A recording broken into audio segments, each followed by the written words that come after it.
ኃጢአት ማለት እግዚአብሔር ያስቀመጠውን የሞራል ህግ ለመታዘዝ ያለመቻል ተግባራዊ መገለጫ ያለው የተዛባ አስተሳሰብ እንዲሁም ዝንባሌው ጭምር ነው። ስለዚህ ኃጢአት ስተት ከማድረግ ያልፋል፣ ከመሳሳት ያልፋል፣ አዳልጦ ከመውደቅ ያልፋል። ኃጢአት ቤዚካሊ ተግባራዊ መገለጫ ይኑረው እንጂ ተግባራዊ መገለጫ ውጤት እንጂ ሰበበ ምክንያቱ ግን እሱ አይደለም። ከዛ የሚቀድም የተዛባ አመለካከት ኢቭን በኃጢአት ለመውደቅ ፉል የኢንክሊኔሽን ፖቴንሻል አለው ማለት ነው። ድነታችንን የለውጥ የራዲካል ለውጥ መንገድ መሆኑን አፕሪሺየት የምናደርገው ኃጢአት ሲገባ ነው። ኃጢአት ያደረገው በስነ ምግባር የተበላሸ ሰው ያረገን ከመሰለው አንድ ሰው ገና ነው። ቀድሞ ከነበርከው ዝቅታ በታች ነው የምትመለሰው፣ በበቀል ነው የምትወርደው። መቼ ነው ወደ ላይ የምትወጣው? የምትኖርበትን የኃጢአት ዝንባሌ በክርስቶስ ኢየሱስ ደም ማጥፋት ከቻልክ ማለት አንተ ትችላለህ ለማለት ሳይሆን መንገዱ ሲያጠፋል በክርስቶስ ኢየሱስ ደም ፈጽሞ ሲደመሰስ ቀስ በቀስ ሲገደል በመስቀል የተጠረቀው እያንዳንዱ ማለት ነው።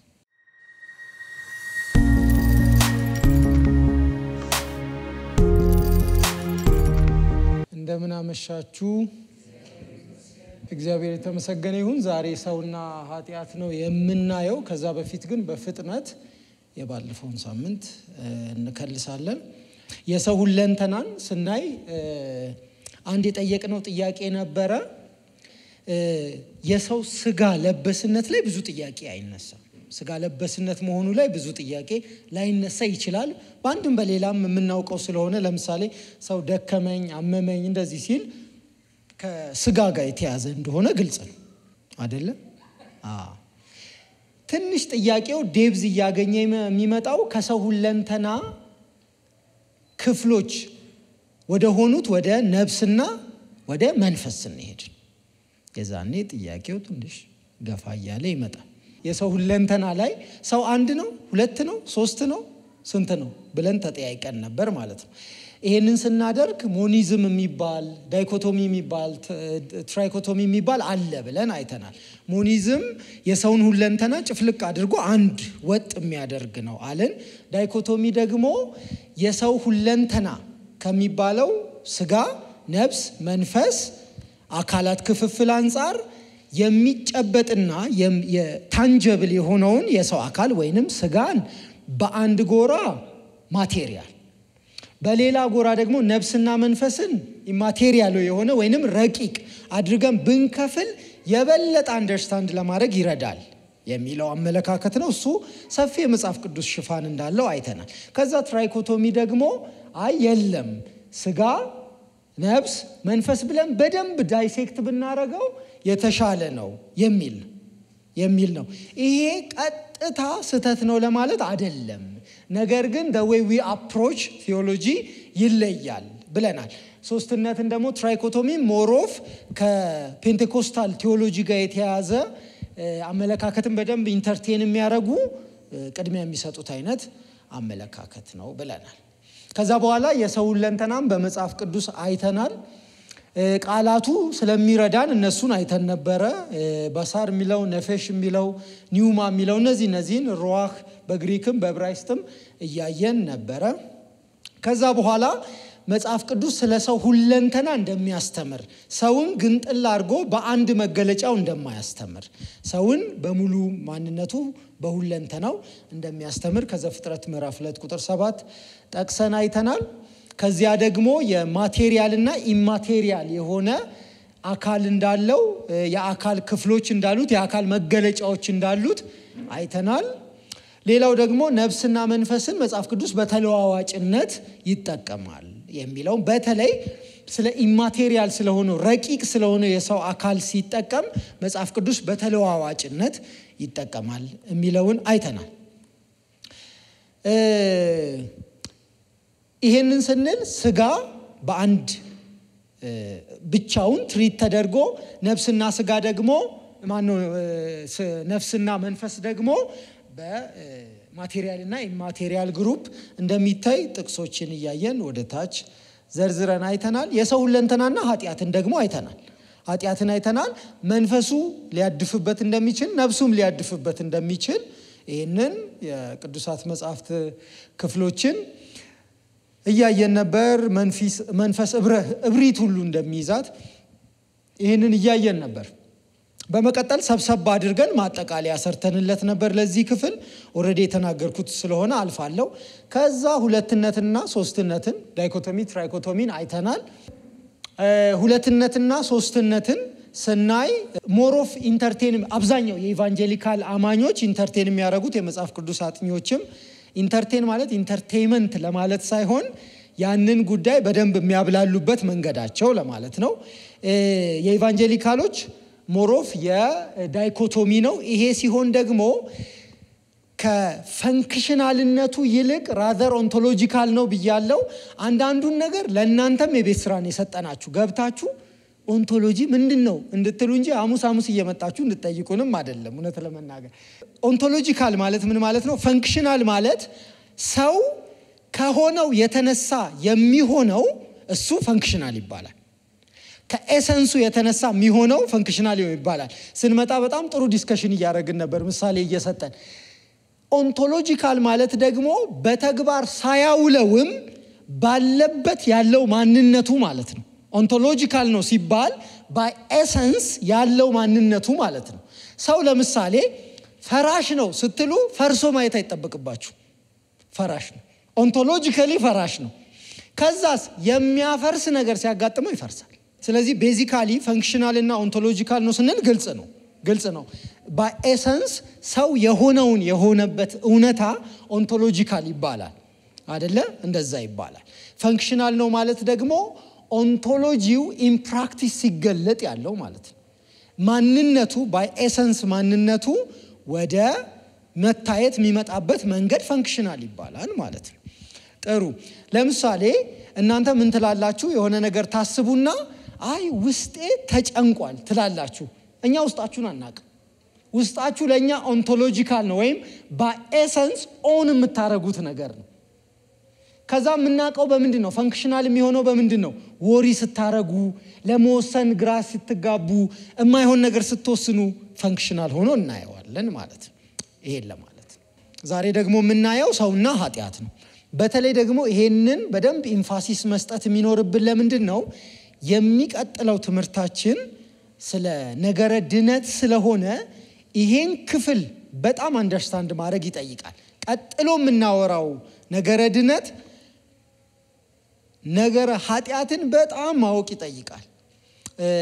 በሌላ አገላለጽ ስለ ነገረ ድነት ስንማር ብዙ ጊዜ ገላጭ እንዲሆንልን የምንለው ነገር አለ። እሱ ምንድነው? ድነታችንን አፕሪሺየት ለማድረግ ኃጢአትን ማወቅ አለብን።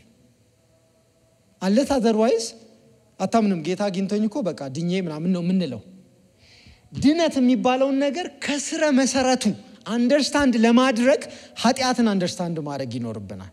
ስለዚህ ድነት የሚባለውን ነገር ድነት የሚባለውን እውነት ድነት የሚባለውን በሰውነታችን በመንፈሳችን በነፍሳችን ኤክሰርሳይዝ እያደረግነው ያለውን ያንን መንፈሳዊ እውነት መንፈሳዊ ሪያሊቲ መንፈሳዊ ፕራክቲስ በደንብ ኢንጆይ ለማድረግ የግዴታ ኃጢአት የሚለውን አንደርስታንድ ማድረግ ይኖርብናል። እንቀጥል። ሮሜ 5:12 ላይ ስለዚህ ኃጢአት በአንድ ሰው በኩል ወደ ዓለም እንደገባ ሁሉ ሞትም በኃጢአት በኩል ገብቷል። በዚሁ መንገድ ሞት ወደ ሰዎች ሁሉ መጣ፣ ምክንያቱም ሁሉም ኃጢአትን ሰርተዋል ይላል። ስለዚህ ሁለት ኪወርድስ ኃጢአት፣ ሞት አንዱ የአንዱ ምክንያትና ውጤት ነው፣ ተያያዥነት አላቸው። ስለዚህ ይሄ ክፍል ኃጢአትን በተመለከተ ሰው ከኃጢአት ጋር ያለው ኮሚኒኬሽን ምን ይመስላል፣ በኃጢአት ምክንያት ምን ደርሶበታል የሚለውን ለመረዳት በጣም ኪወርድ ነው። ቀጥሎ ያለውን እናያለን። ጥሩ። ዮሐንስ 1:8 ላይ ኃጢአት የለብንም ብንል ራሳችንን እናስታለን፣ እውነቱም በእኛ ውስጥ የለም ይላል። ስለዚህ ሁለቱን ቴክስት በደንብ አንደርስታንድ እንድታደርጉ ትፈልጋለሁ። በአንድ ሰው ምክንያት ኃጢአት ወደ ዓለም ምን አለ? አላየንም ያሉ ሰዎች አሉ። አልሰማንም፣ ምናቀው ታሪክ የለም የሚሉ ሰዎች አሉ። በዚህ ጥቅስ መሰረት ሮሜ 5:12ን አላየንም የሚሉ ሰዎች አሉ። አረኔ ቤዚካሊ እንትን ነው አንዳንዴ ድንገት ከእንቅልፌ እነሳና አሳሳታለሁ እንጂ ኃጢአት የምትለው ነገር አይ ዶንት ቲንክ የሚሉ አሉ። የለም ኃጢአት የለብንም ብንል ራሳችንን እናስታለን። ከምንጩ ሞትን መዘዝ አድርጎ ይዞ ያመጣ ዘንድ ጭራሽኮ ገብቷል ወደ ዓለም ይላል። ይሄንን ነው የምናየው። አሁን ቀጥሎ ምን እናደርጋለን? መጽሐፍ ቅዱሳዊ በጣም ምጥ እንዳሰሳ እንወስዳለን። ስለምን ኃጢአት ለምንድን ነው ይሄንን የምንለው? በአንድም በሌላም ስለ ኃጢአት የሚወሩ ምልከታዎች አይ ውድ ሴይ ዳሊዩት አድርገዋል። ዳሊዩት አድርጎ ኦልሞስት ኃጢአትን ከኃጢአትነቱ ፈቀቅ አድርጎ ወደ ሌላ ወደ መውሰድ ዝንባሌ መጥቷል። ስለዚህ የምናደርገው ምንድነው? በጣም ምጥን የሆነ ሰፊ ላይሆን ይችላል። ለዚህ ክፍለ ጊዜ ግን የሚሆን ኪ የሆኑ ነገሮችን እናያለን። ቀጥሎ አንዳንድ ክፍሎች እናያለን። ኃጢአት በመሰረቱ በእግዚአብሔር ላይ ማመጽ ሪቤል ማድረግ እንደን በራስ ላይ ደግሞ ሼም ማከማቸት ነው። ሀፍረትን ማከማቸት ነው። ሁለቱ ነገር በጣም ወሳኝነት አለው። ኃጢአት ያለ ሼም ያለ ኃጢአት ሁለቱ መነጣጠል አይችሉም። አንለስ በመሃል ድንዛዜ ካልተፈጠረ በስተቀር አንለስ በመሃል ሼም የሚባለውን ነገር ሴንስ የሚደረግበት ስፒሪቹዋል ሴንሲቲቪቲ ከሌለ በስተቀር ኃጢአት ሁሉ ጊዜ ሼም ይዞ ይመጣል። ስለዚህ ኃጢአት ማለት በእግዚአብሔር ላይ ማመጽ ነው። ደግሞም በራስ ላይ ሀፍረት ማከማቸት ማምጣት። ጥሩ መጽሐፍ ቅዱስን ስንከፍት የሰውን ዘር ሰላም ብለን ከመተዋወቃችን በፊት በነገራችን ላይ ኃጢአት ተከስቷል። የሰው ልጅ ሄሎ ሂዩማን ከማለታችን በፊት ኃጢአት ተከስቷል። ስለሱ ነገር ማሰብ ጥሩ ነው። በመጽሐፍ ቅዱስ በሚገርመን ሁኔታ የመጀመሪያው ክስተት ከኃጢአት ጋር በተያያዘ የሰው ልጅ መውደቁን ይንገረን እንጂ የሰው ልጅ የወደቀበት ምክንያት ቀድሞ ኃጢአት ኤግዚስት ማድረጉን። ይሄንን በምንድን ነው የምናውቀው? ከዘፍጥረት በኋላ ባለን ዘላቂና ወጥ ንባብ ለካስ ኃጢአት መኖሩ የሰው ልጅ ደግሞ ቀጣይ ወዳቂ አድርጎታል የሚለውን አንደርስታንድ እናደርጋለን። ጥሩ በመቀጠል ኃጢአት በመጽሐፍ ቅዱስ የሌለበት የማይነግስበት የማይገኝበት ስፍራ አስተውላችኋል? በጣም ጥቂት ነው። ፕሮባብሊ ከ3 እና 4 ምዕራፍ አይበልጥም። አብዛኛው የመጽሐፍ ቅዱስ ክፍል የኃጢአት ውጤት፣ ኃጢአት የነገሰበት፣ ኃጢአት ድል የተነሳበት፣ ከኃጢአት ጋር ትግል የተደረገበት ነው። በጣም ንጹህ ከኃጢአት ነክ ነገሮች ውጪ ሆኖ ጥቂት ምዕራፍና ክፍል። ይሄ በጣም ኮንሰርኒንግ መሆን አለበት። ሰፊ ሽፋን ያገኘው በመጽሐፍ ቅዱስ ውስጥ። ስለዚህ የመጽሐፍ ቅዱስ አብዛኛው ክፍል የኃጢአት ምንነት፣ በትውልድ ላይ ያመጣው ዳፋ፣ ኃጢአትን ደግሞ ለማሸነፍ የተኬደበት ርቀት፣ የተከፈለ ዋጋ፣ ያስከፈለው ዋጋና የዋጋው ታላቅነት፣ በተከፈለው ዋጋ ደግሞ የተዋጁ ህዝቦች ደግሞ ኃጢአት በሚነግስበት ዓለም እንዴት ኦልተርኔቲቭ ኮሚዩኒቲ ሆነው እንደተመረጡ እንደተለዩ፣ ደግሞ መልካሙ ዜና የሚመጣ ከኃጢአት ነፃ የሆነ ዓለም ደግሞ እንጠብቃለን። የምንጠብቀው ከኃጢአት ነፃ የሆነ ደግሞ አገር አለ። ይሄንን ነው። እግዚአብሔር ይመስገን። እሺ ሕዝቅኤል 28 ኢሳይያስ 14 ላይ አብዛኛው የነገረ መለኮት አጥኚዎች እንደሚስማሙት የኃጢአት ምንጭ ከሰው መፈጠር ቀደም ብሎ ኤግዚስት እንደሚያደርግ ኢምፕሊኬሽን የሚሰጡ አሉ። እሱን እናንተ በግላችሁ ታጠኑታላችሁ እዚህ በመታዩት ምንባብ መሰረት። ስለዚህ በመላእክት ዓለም ውስጥ አስቀድሞ በመላእክት ዓለም ውስጥ ኃጢአት በአመጽነት እንደተጀመረ መጽሐፍ ቅዱስ በሌተር በቀጠለ ንባባችን ውስጥ ተመልክቶ እናገኛለን። ስለዚህ የኃጢአትን ምንጭ ስናጠና የምንመለሰው ወደ ኋላ ነው ማለት ነው። ከሰው ትንሽ ወደ ኋላ እንመለሳለን። ትንሽ አንድ ስቴፕ ወደ ኋላ እንመለሳለን። ይሁን እንጂ መጽሐፍ ቅዱስ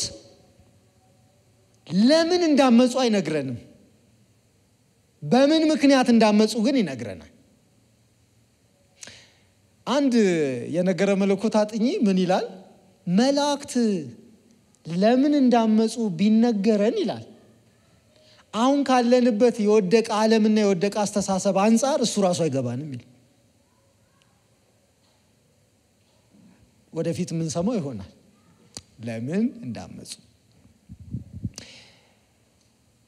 በምን ሁኔታ ግን በምን ምክንያት እንዳመጹ ስናይ ግን በጣም ግሎሪየስ የሆነ ከባቢ እንዳለ ግልጽ ነው። በንባባችን መሰረት በመጽሐፍ ቅዱስ ንባብ ምናልባት ያ በጣም አስደስቷቸው ይሄንን ነገር እንጋራ የሚል ፍላጎት እንዳደረባቸው በንባቦቻችን አይተናል። ጥሩ። በዚህ መሰረት ቀጣዩ ኃጢአት ሰው ከመፈጠሩ በፊት እንደተከሰተ መጽሐፍ ቅዱስ ይነግረናል። አንድ። ሁለተኛ ሰው የኃጢአት ጀማሪ ባይሆንም የኃጢአት አስቀጣይ ግን ሆኗል። አቀጣጣይ ሆኗል። ከዚህ የተነሳ አንድ የምንረዳው ነገር አለ። የኃጢአት አንዱ ባህሪ ኮንታጂየስ ነው። በካይ ነው። ዘልዬ ወደ ተዛምዶ እንዳልሄድ በተቻለ መጠን እጠነቀቃለሁ። ኃጢአት አንዱ ባህሪ በካይ ነው፣ ኮንታጂየስ ነው። ኃጢአት አድራጊው ብቻ ኃጢአተኛው ጋር ብቻ አይቆምም። ኮንታጂየስ ነው። እጁን ዘርግቶ የሚያገኘው ቦታ ሁሉ ይደርሳል። ያንንም አካባቢ ኮንታጂየስ የመሆን የመበከል የማደፍ እድሉ በጣም ከፍተኛ ነው። ጥሩ። ጥቂት ስለ ኃጢአት የነበሩና ያሉ አመለካከቶችን ማየት በጣም ወሳኝነት አለው።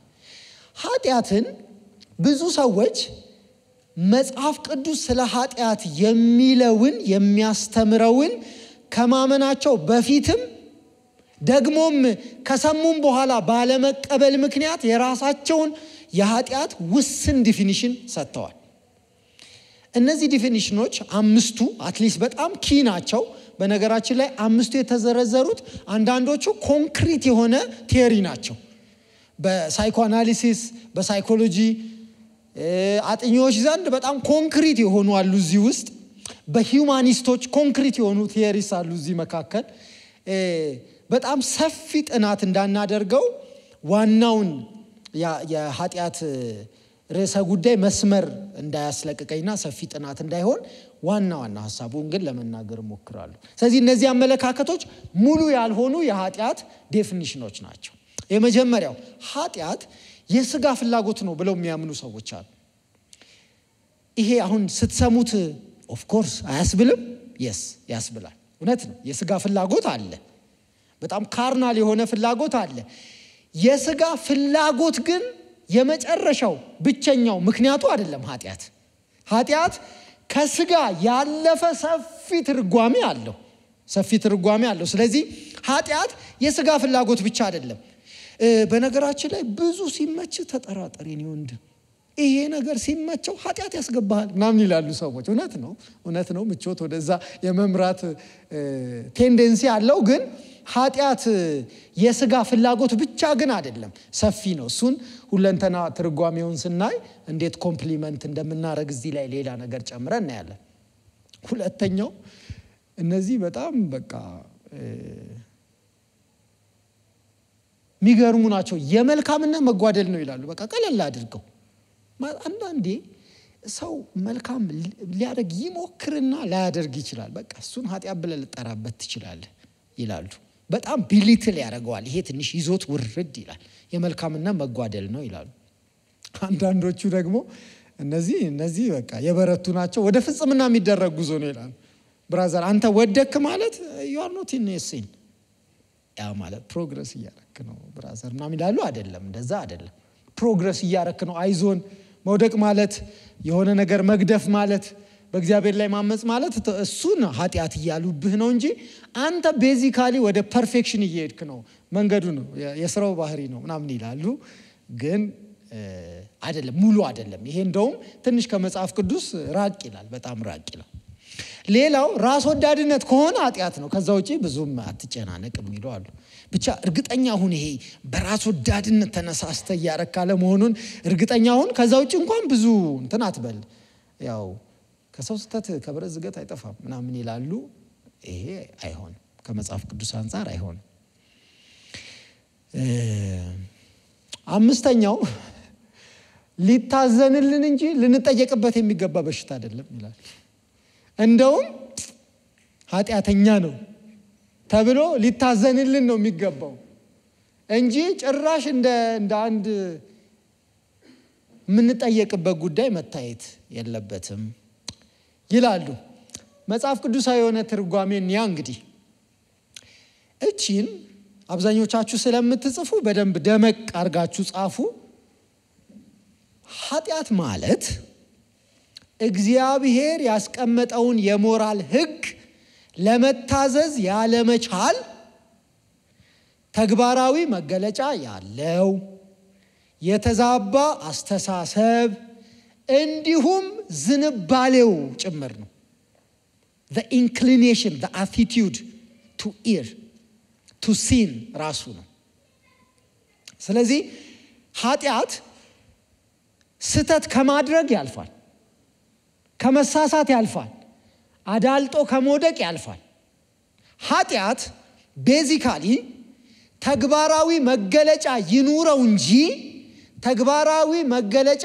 ውጤት እንጂ ሰበበ ምክንያቱ ግን እሱ አይደለም ከዛ የሚቀድም የተዛባ አመለካከት ኢቭን በኃጢአት ለመውደቅ ፉል የኢንክሊኔሽን ፖቴንሻል አለው ማለት ነው እዚህቺ በደንብ መሰመር አለባት ይሄንን የኃጢአት ዲፊኒሽን ወስደን በኋላ በመጽሐፍ ቅዱስ ክፍሎች ያዳበርነው እንሄዳለን ይሄን የመጽሐፍ ቅዱስ የኃጢአት ትርጓሜ መልከታ ይዘን ወደ ኋላ ወዳየናቸው አመለካከቶች ስናይ ይሄ በዚህ ምክንያት አይሆንም ይሄ በዚህ ምክንያት አይሆንም ለማለት ቀላል ይሆናል ማለት ነው ኃጢአት ምንድነው ለሚለው ጥያቄ የሚሰጠው መጽሐፍ ቅዱሳዊ መልስ ሁለት ቁልፍ ጉዳዮችን መያዝ አለበት ኃጢአት እንዲህ ነው ስንል ሁለት ቁልፍ ጉዳዮችን on the back of our heads on the back of this definition ይዘን ነው አንድ የእግዚአብሔር ሞራል ሕግ ሁለት የእግዚአብሔር ቅድስና ሁለቱ መነጣጠል አይችሉም በኃጢአት ዲፊኒሽን ውስጥ ምን ማለት ነው ሞራሊስ የህይወት ስርዓት ስድር ያለ መስመር ለማለት ነው ሞራል ስለዚህ የእግዚአብሔር የሞራል ሕግ ማለት ህይወት በዚች ምድር ላይ እምትወጣበትና ምትገባበትን መስመር ያሰመረላት እግዚአብሔር ያስቀመጠው መስመር እሱ የሞራል ሕግ ይባላል አንድ እሱ የዚህ ዲፊኒሽን አካል ሁለት የእግዚአብሔር ቅድስና ስለ ኃጢአት ስናስብ ኮንሲደር መደረግ ያለበት ቁልፍ ጉዳይ ነው ይሄም ቅድስናው በዘላለም ውስጥ ለዘላለም ኃጢአትን ይጠላል ይጸየፋል ይገፋል ምንም ህብረት የለውም ስለዚህ እነዚህን ሁለት ነገሮች ከኃጢአት ዲፊኒሽን ውስጥ ማውጣት አይቻልም ስለዚህ በዚህ ጊዜ ቅድም እንዳልኩት በጣም ዳሊዩት ለሆነው ቅጥን ብሎ ለመጣው የኃጢአት ዲፊኒሽን ይሄ አይስማማም ይሄ ጠንከር ይላል ሰውየው ወተት ይሸጣል እያለበ ና ማኪያቶ ሲሰሩ ትንሽ ውሃ ጠብ ያረጉበትና ወተቱ ላይ ይሰራሉና በጣም ቅጥና አለባቸው ከዛ ተመልሰው አንድ ሰው እንዲያይልካሉ ወደ ኋላ ሰውየው እንዴት ወተት እንደሚልክላቸውና ቀስ ብሎ ስኒክ ያረገ ያያል የተላከው ሰውና ምንም አይነት ውሃ አይጨምርም ሰውየው ወተቱን አልቦ ይልካል በኋላ የውስጥ ሰው አግኝቶ እኔ ምለው አየው በደንብ ምንም ውሃ አይጨምርም። እኛ ጋር ግን ኦልሞስት ሲመጣ ትንሽ ውሃ ከጠብ ካረግንበት ቀልጦ ምንድነው ይሄ ብጥብጥ ይላል። በቃ ማለት ውሃ ነው የሚሆነው ሲለው ያው ለማንም እንዳትናገር ግን ምን መሰለ ሊያልብ ባኬቱን ይዞ ሲሄድ ኦሬዲ ውሃ ጨምሮበት ነው እና ከምንጩ ቀጥሎ የመጣ የኃጢአት ዲፊኒሽን አለ። ምንም ብታረገው ወደ ቦታው ማትመልሰው ኦሬዲ ቀጥኖ በቃ ብጥብጥ ያለ ማለት ነው። ይሄኛው ለሱ አይነት ትርጓሜ አይመችም። ጥሩ ቀጥሎ ያለውን የኃጢአት ዳርቻ እንስቲ ዳርቻ እንዴ ትርጓሜውን በዚህ መልክ ካየን የኃጢአት ዳርቻ ኃጢአት ተግባራዊ መገለጫ እንጂ መነሻው አይደለም። መነሻው ትንሽ ወደ ኋላ ሳብ ይላል። ብዙ ጊዜ ከኃጢአት ጋር ስንታገል ኃጢአት የሚመስለን ድርጊቶቹ ናቸው አይደል? እገሌ በቃ ይሰርቃል ስንል ስርቆቱ ኃጢአት ነው፣ ኃጢአቱ ስርቆት ነው። በቃ ዲፊኒሽናችን እዛ ጋር ጠቅለል ብሎ ያልቃል። ስርቆት፣ መዋሸት፣ ሌሎች ነገሮች ቀጥታ የሚታዩ ናቸው አይደሉም? የሚታዩ ናቸው። የሆነ ሰው ሲዋሽ አራት ዋሽ ትላላችሁ በቀላሉ ምትለዩት። የሆነ ሰው ሲሰርቅ እጅ ከፍንጅ ተያዘ ትላላችሁ። እነዚህ ተግባራዊ መገለጫዎች ናቸው። ነገር ግን ኃጢአት ተግባሩ ብቻ ግን አይደለም። ወደ ኋላ ትንሽ መለስ ስንልና ኃጢአት ውስጣዊ አመለካከትና ያንን ተግባራዊ መገለጫ ያመጣውን የኃጢአት መንገድ ለመሄድ ዝንባሌ ኦሬዲ መኖሩ ነው። ወንጌል ስንሰብክ ለምንድነው ሰዎችን ሕግ አታስተምሩ ምንለው? ብራዘር አንድ ነገር ልንገርህ፣ በጌታ እመን እንጂ አውቶማቲካሊ መስረቅ ታቆማለህ እንለዋለን። እውነት ነው። በጌታ ሲያምን ቀስ እያለ ስርቆቱን እርግፍ አድርጎ መተው አይቀርም። ነገር ግን ሰውየው ስርቆት የሚያቆመው መስረቅ እጅ ከፍንጅ እንደሚያሲዝ ስለሚያስብ አይደለም። ወደ ኋላ የመስረቅ ዝንባሌውን ራሱ በእግዚአብሔር ልጅ በክርስቶስ ኢየሱስ ደም መግደል ከቻለ። ወንጌላዊ ያሬድ ጥላሁን በአንድ ወቅት ሲያስተምር አንድ ምሳሌ ሰጥቶ ነበር። በነገራችን ላይ እዚህ ቤተክርስቲያን ውስጥ ማጨስ ክልክል ነው የሚል ተለጥፎ አላይም ማለት እንዴ ለጥፉ እንጂ አይነት ነገር ነው። ለምንድነው ማትለጥፉት ነው? ከዛ ሰው ሁሉ ማለት አይነት ፊት ነው የሚያሳየው። በኋላ ሐሳቡ ምንድነው? እዚህ የማይለጠፍበት ምክንያት ባይ ዲፎልት ቤተክርስቲያን ትረስት ታረጋለች አትአጨሱ። ለምን? የተካፈላችሁት ህይወት ያንን እንድታደርጉ ዝንባሌውን ራሱ አስጥሏችኋል። ይሄን ስለምታምን ነው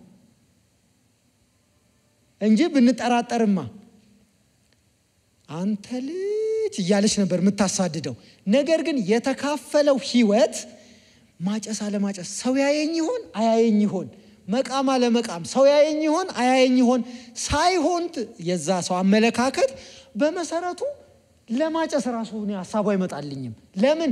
ዝንባሌው ላይ ነው ወንጌል የሚሰራው። አንድ ሰው በኃጢአት ለመውደቅ ወደ ኃጢአት መንገድ ለመምረጥ የሚሄድበትን ዝንባሌውን ራሱ ነው የሚያመክንበት። ዝንባሌውን ራሱ ነው የሚገልለት። ከዚህ የተነሳ የኃጢአት ባሪያ መሆን ያቆምና የጽድቅ ባሪያ ይሆናል፣ ወይንም ጽድቅ በላዩ ሆኖ ይገዛል ማለት ነው። በጽድቅ ትራይቭ ያደርጋል ማለት ነው። ስለዚህ ስለ ኃጢአት ስናወራ የኃጢአት መገለጫ የኃጢአት የመጨረሻ ትርጓሜ ማለት አይደለም። ሰው በራሱ የኃጢአት ዝንባሌ ያለው እሱን መለስ ብለን እናያለን። ለዛ ነው ባለፈው ሳምንት ስለ ተካፈልነው አምሳለ መለኮት ስናወራ ትንሽዬ ደግነት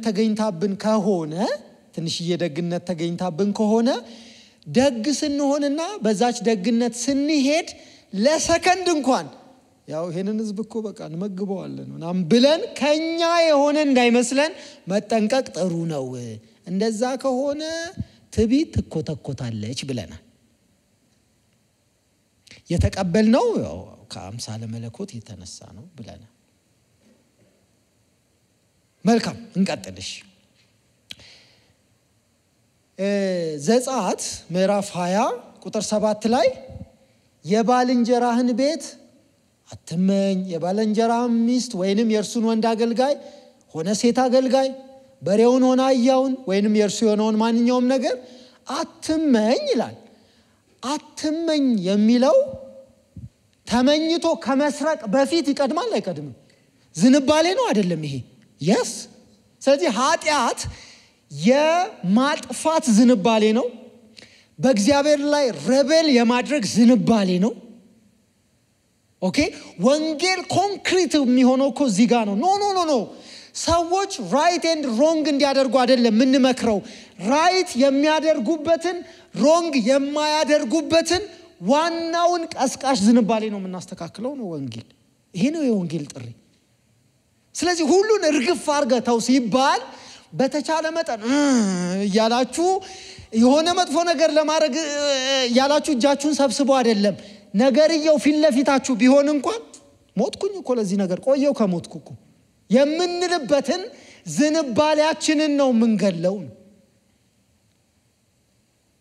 በታሪክ ምንባባት ሴንት ኦገስቲን ቀድሞ ከነበረበት ህይወት አንፃር አንዲት እህት ኦገስቲን እያለች ትጠራዋለች አሉ እና ጸጥ ብሎ ይሄዳል።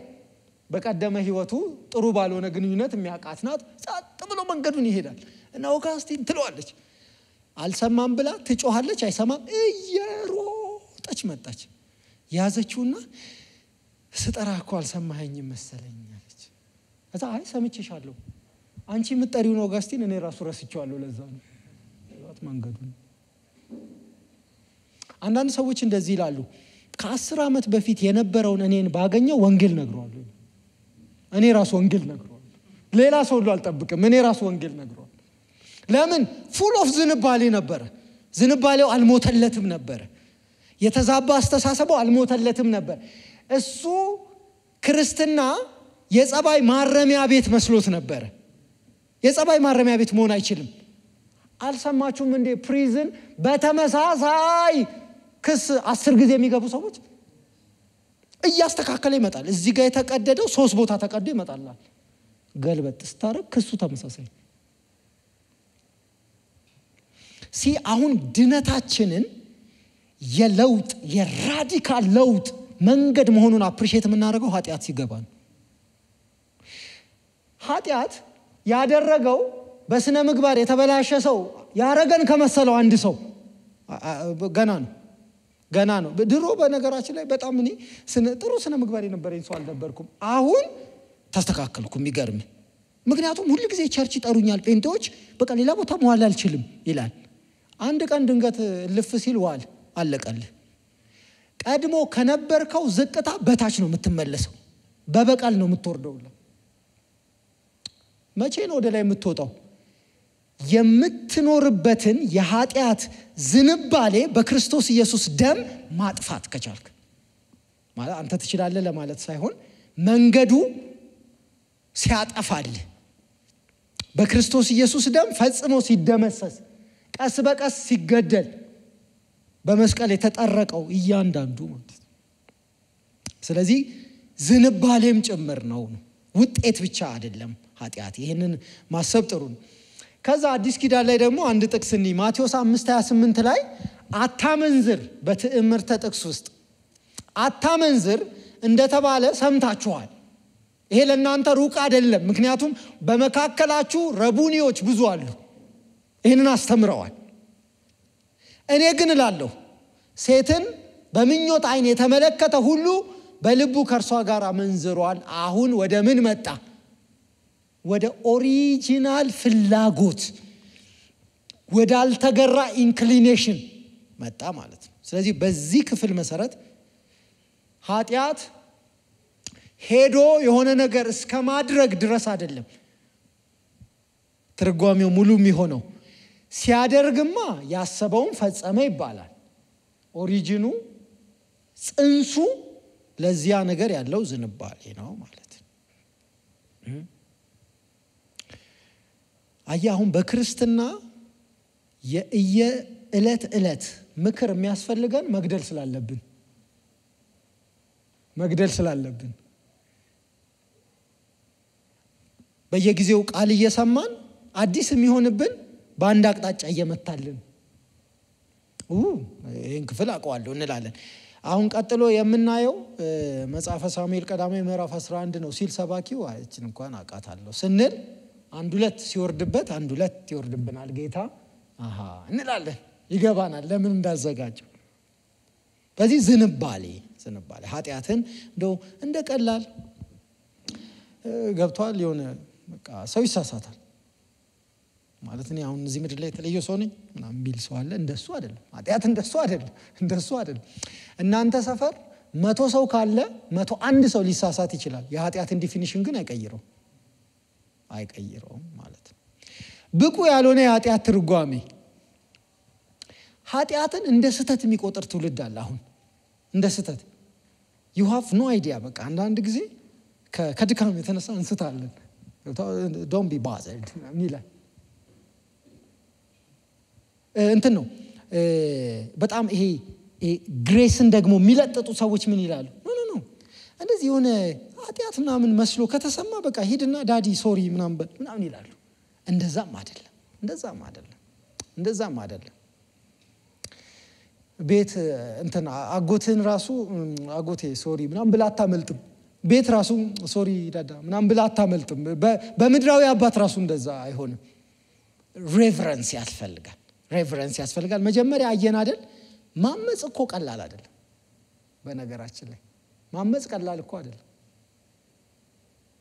አንዳንድ ወጣቶች እኮ ወደ ቀልባቸው ሲመለሱ እኔ ግን ምን ስሆን ነው እንደዛ ያረኩት ይላሉ። ቤት ጎርመስ ሲሉ እናት አባቶቻቸው ያናገሯቸው ጠረጴዛ ገልብጦ ይወጣሉ እንደዚህ ብለው። ከዛ ወደ ቀልባቸው ሲመለሱ they feel the shame ይሰማል በሰውነታቸው ውር ማለት የሆነ ቀን ሲመጣ መለስ ብለው ወላጆቻቸውን አፕሪሺየት የሚያረጉበት ቀን ምናምን ላይ አፕሪሺየት ያያረጉ በተመሳሳይ ሁኔታ እነዛ አፕሪሺየት የሚያረጓቸውን ወላጆቻቸውን እንዴት ትሪት እንዳረጉ ሲያስቡ ጊልት የኃጢአት ከጊልት ጋር የሚመጣ ሁለቱ ሊነጣጠሉ አይችሉም። በቃ ምን በኃጢአት ዝፍቅ ብዬ በስማም ከባድ ነበር ዝቅታው ግን ወጣናት የሚገርም ልትላችል ኃጢአት የራሱ የሆነ ጊልት አለው ሼም አለው ማለት ነው። ባይዘው ኢየሱስ ክርስቶስ ይሄንን ሀፍረት ነው መስቀል ላይ ተሸከመልን። በቃ ይሄው ኃጢአተኛ ነው አሉት ኃጢአት አደረገው ይላል መጽሐፍ። ይሄንን ጊልት ተሸክሞ ቀራንዮ ወጣል። ይሄውና ኃጢአቱ የዓለምን ሁሉ ጊልት ተሸከም ቀላል አይደለም። ኢማጂንም ለማድረግ አይቻልም። እንደውም የዕብራውያን ጻፊ ምን አለ? ይሄንን ሁሉ መገፋት ከፊት ካለው ክብር አንፃር በፍጹም ወደ ኋላ ሪትራይቭ የሚያደርግበት እንደሆነ በፍጹም አልወሰነም። ይሄን መንገድ ሄደ። ከኃጢአተኞች በደረሰበት እንዲህ ባለ መቃወም ደግሞ ደህና ሰው ቢቃወም ኃጢአተኛ ጻድቁን እንደዚህ ይላል ታምናለህ? ለነገሩ ኃጢአቱ ነው ጻድቄት ያውቃል። ለዛ ነው ሃምብል ማድረግ ያለብን። ስፒኪንግ ኦፍ ኃጢአት ራሳችንን ሃምብል ማድረግ እኮ ያለብን ለዛ ነው። ያልተነሳልን ጉድ የለም እኮ ከላያችን ላይ ዋንደር እኮ ማድረግ ያለብን ለዚህ ነው። መዳናችንን አፕሪሺየት እናረጋለን ስል ኃጢአትን እኔ በእንቅልፍ ልቦኝ ነው ድንገት በቃ አለ አይደል ገፊ ምክንያቶች ነበሩ የሚስብ ምክንያት ነበረ በቃ ውጥርጥርፍ ነበር ምናምን እንዳንል እኮ ነው። ነገሩ ከድርጊቱና ከተሰማን ስሜት ይቀድማል። ጉዳዩ ጥልቅ የሆነ እግዚአብሔር ላይ የማመጽ ዝንባሌ ነው። ይሄንን ማሰብ በጣም ወሳኝነት አለው።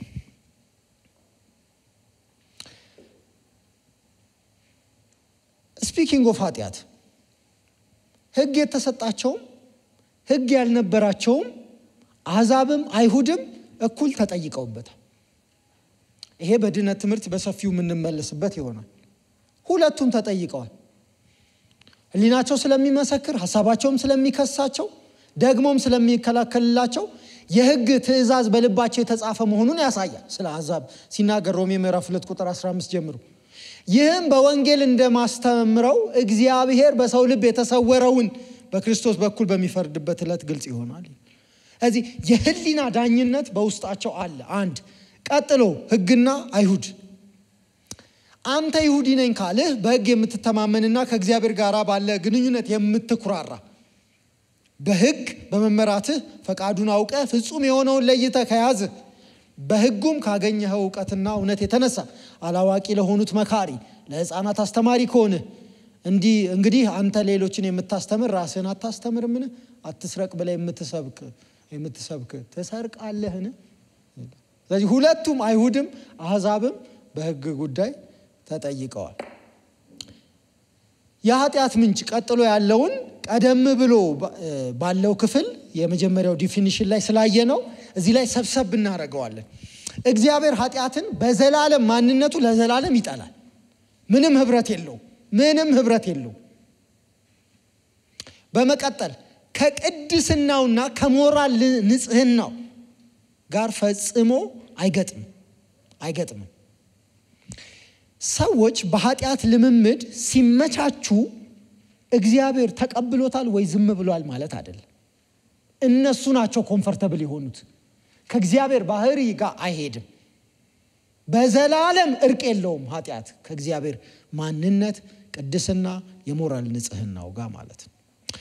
ዘዳግም 32:4 ላይ እርሱ አለት ስራውም ፍጹም ነው፣ መንገዱም ሁሉ ትክክል ነው፣ የማይሳሳት ታማኝ አምላክ ቀጥተኛ እና ጻድቅ አምላክ እርሱ ነው ይላል። የኃጢአት ምንጭ መጀመሪያ የታየው በሰይጣን ማመጽ ነው ብለናል። በመቀጠል ደግሞ ወደ ሰው ሁሉ በአዳምና ሔዋን አለመታዘዝ ወይንም ማመጽ ምክንያት እንደገባ ዘፍጥረት 3:1-19 ላይ ይሄንን አይተናል። ጥሩ። የኃጢአት ምንጭ ምን አበላሸ? እሱም ማየት በጣም ወሳኝነት አለው። ይሄ ቀጥሎ ከምንማረውም የድነት ትምህርት ጋር በጣም ተያያዥ ስለሆነ ይሄንን ማሰብ በጣም ጥሩ ነው። በኃጢአት ምክንያት ምንድነው የተበላሸው? ምንድነው የሆነው? የመጀመሪያ መግቢያው ስላይዳችን ላይ አንድ በጎን በኩል የፈረሰ ሰው አይተናል።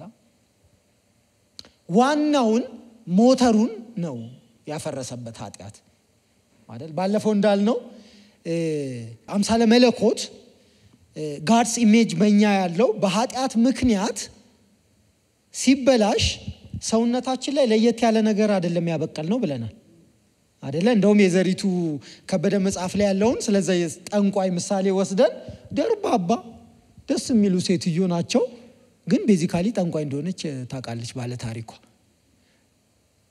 እንደውም ምን ብላለች?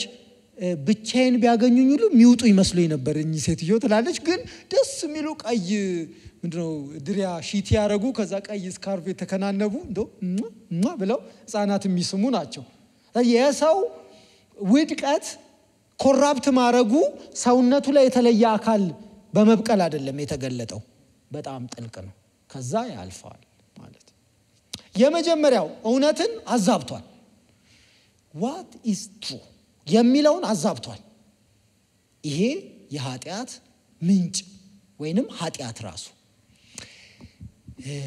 እባቡ ትዝ ይላችኋል። እግዚአብሔር የነገራቸውን አዛብቶ ነው የነገራቸው። ከዛ እድሉን ሰጡት። ከዛ ነው ዲስከሽኑ የቀጠለው። አንድ ሰው እንዳለው ይሄንን ነው አትብሉ ያለው ከማለቷ በፊት ይሄን ነው ብሉ ያለው ብላ ብትጀምር ይላል ይሄንን የምድር ሁሉ ፍራፍሬ ስትጠቅስ በቃ ሰልችቶት ይሄድ ነበር ብሏል። ለኮንቨርሴሽን ለእንዲህ አይነት ኮንቨርሴሽን እድል ሰጡ። ቁጭ አሉ፣ ዲስከስ አደረጉ። ከዛ በጣም ክራፍት የሆነ አይዲያ ይዞ መጥቶ ስለነበረ what is actually true the other versionን አስረዳቸው። ኖ አለ። አንድ ሁለት ዲስከስ አረጉ። ዘን አዲስ ፐርስፔክቲቭ አዲስ ወርልድ ቪው ያዙ ማለት ነው። ሌላው የሞራል ልኬትን አዛብቷል። what's right what's wrong አዛብቷል።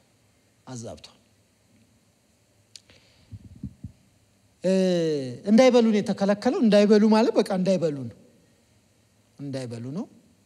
ከዛ እሱ ደግሞ ቨርዥኑን ትንሽ ዳልዩት አደረገው፣ ቀየረው።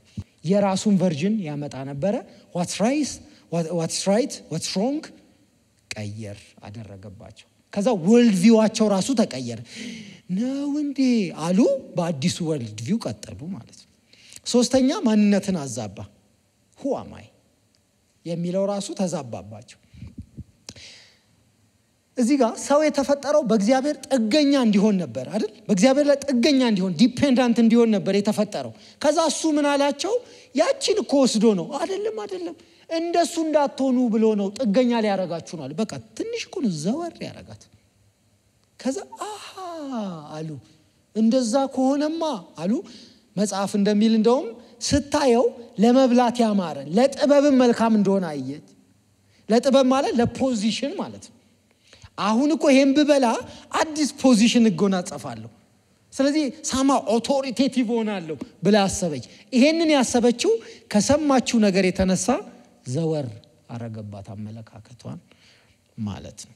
ስለዚህ በእነዚህ ጉዳዮች ምክንያት ቀይሯል። ተዛምዶ አይተን እንጨርሳለን። የመጀመሪያው የዚህ ክፍል ተዛምዶ ኃጢአት ስተት መስራት ብቻ አይደለም፣ ከእግዚአብሔር መራቅ፣ እግዚአብሔር ላይ ማመጽ፣ እነዚህ ነገሮች ናቸው። ይሁን እንጂ መልካሙ ዜና በክርስቶስ ኢየሱስ ዳግም ወደ እርሱ ጋብዞናል። ስሙ የተባረከ ይሁን።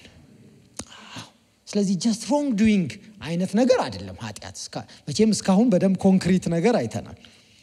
just wrong doing ማለት ሳይሆን by essence ከአባታችን የተካፈልነው ዝንባሌ አቲቲዩድ ነው። የሮንግ ዱዊንግ ሜንታሊቲ ነው። ዋናው ኢንክሊኔሽኑ ነው። ሮንግ ዱዊንግ ራሱ አክቹዋል እንትኑ ብቻ አይደለም ማለት ነው። የመጨረሻው እና ሁለተኛው ኃጢአት በእርግጥ አጥፊ ነው። እውነት ነው፣ አጥፊ ነው፣ በጣም ዲስትራክቲቭ ነው።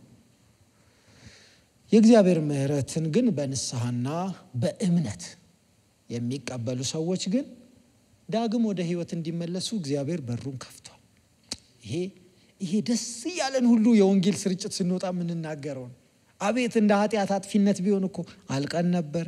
ወንድሜ መልካም ዜና አለ ምንለው ለዛ ኃጢአትን ማወቁ ግን የኃጢአትን በደም ጥልቀቱን ማወቁ ግን ቀጥሎ ለሚመጣው እና እግዚአብሔር ለሚያድለን ለሚሰጠን መዳን ግን በደም ሪስፔክትና አፕሪሺዬሽን እንዲኖረን ይረዳል ማለት ነው።